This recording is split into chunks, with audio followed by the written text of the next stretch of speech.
Хақназар хан. Қасым ханның баласы Хақназар хан тұсында қазақ хандығы қайта бірігіп дами түсті. Хақназар қазақ хандығын 42 жыл биледі.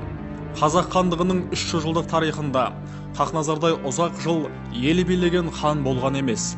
Ол ел басқару, қиын қыстау, әскери, саяси істері жағында қажырлы да қабілетті қайраткер болды.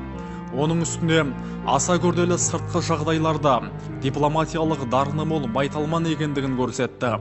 Хақназар ханға Созақ ауданының Созақ ауылының оңтүстік бетінде 6 шақырым жерде ескерткіші орнатылған.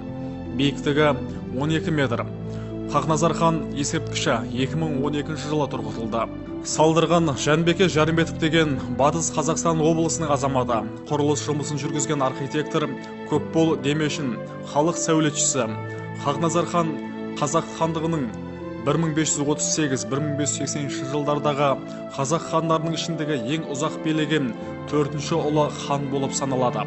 Жер атауына байланысты ханның жарғысына сәйкес ескерткіш қойылған.